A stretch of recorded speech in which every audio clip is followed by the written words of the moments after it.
you tell me your names? You're all Isabel. And you're how old? 5. I'm Claire and I'm 9. And you're the oldest one? Yeah. I'm Benji and I'm 7. 7. I'm Isaiah and I'm 5. And you're 5 too. Okay. And What's your name? And I'm 3? 30. Nice. Nice looking family. Thanks, I appreciate that. Thank you. But when my birthday, I'm going to be 4. Uh-huh. That's good. She tells everybody that. Yeah. When is your birthday? October. After the baby. Hey, Mom. After the baby. Mine's October too. Mm. And then after the birth of the baby. So you've got another baby coming. Mm-hmm. Mm. Thanks, Dr. Berger. And when is the baby due? The baby is due at the beginning of September. September. I'm having a home birth, so a midwife comes to our house. So, uh-huh. So I'm gonna have my beginning ultrasound, to be sure it wasn't a tubal, part of the protocol. You had that. And then I haven't had another ultrasound, And, so. Sure. So, when was your surgery again? It was October 7th. October 7th of last year. last year, and then you became pregnant January. in January. Wow. That was pretty fast. You didn't waste any time, huh? Yeah. No. So, but it was nice. It was nice. I had a little bit of a break, and then all of a sudden. Uh-huh. So.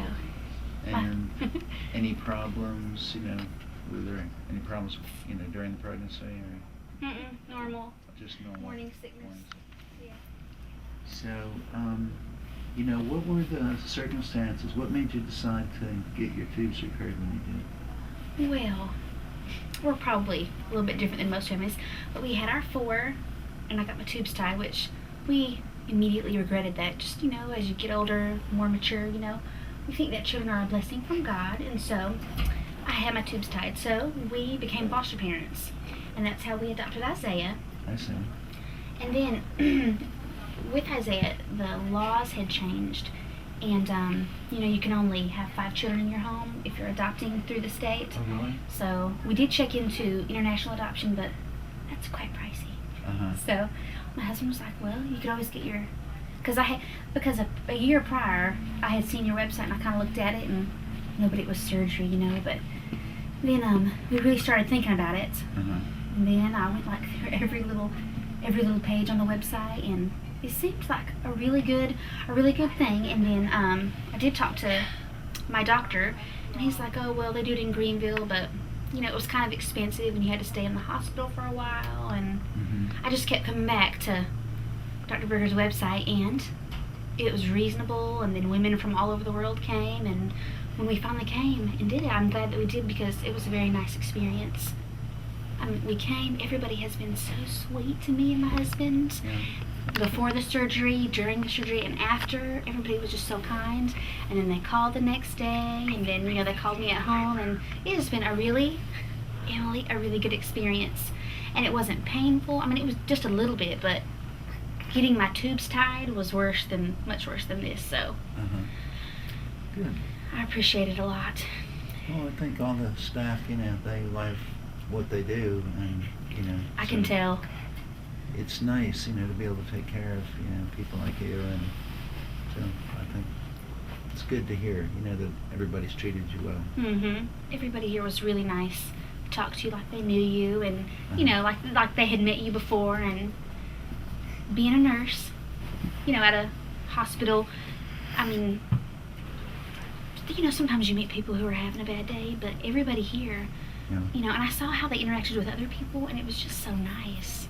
Well, part of it is, we're not as busy as like in a hospital. People aren't rushed, we limit the number of patients that we see each day, and that's all that we do. So I think, it's easy in a hospital for people to get overwhelmed. This is a more controlled, environment, I think. Yeah, definitely. Definitely want to keep it that way. But still, all the nurses and the assistants, the secretaries, everybody was really, really nice. And that was, I'm just not used to that. And throughout the whole day, just in any contact. It just really, I just don't know. I appreciate y'all so much, and I'm so glad that I did this, really. Afterwards, so. In what way? When my husband and I had met with you, I had read about post-tubal ligation syndrome. Uh-huh. Is it okay if I say that right now? Sure. Okay. Absolutely. And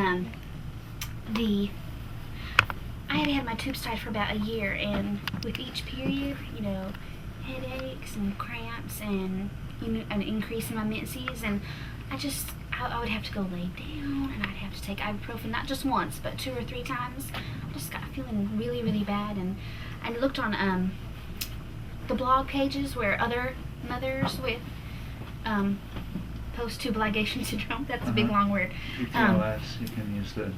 Thank you. Yeah. They were saying how, you know, their sex lives weren't very good, and it was painful, and they kind of felt a little depressed, and the day that I had my surgery, my period started. I know that's a lot of information, but starting with that period, I hardly had any cramps. I know I was taking pain medication, but there was a big difference. I mean, I didn't feel so bad. Even the surgery, though, for me, it wasn't that bad. Mm-hmm. And, you know, I felt better with just in a few days, and then my next period was way better. Cool. And other things, you know, got better, too. Good. Well, Actually, I was going to say, let me take them out and I'll get little shirts for them. And y'all want to come with me?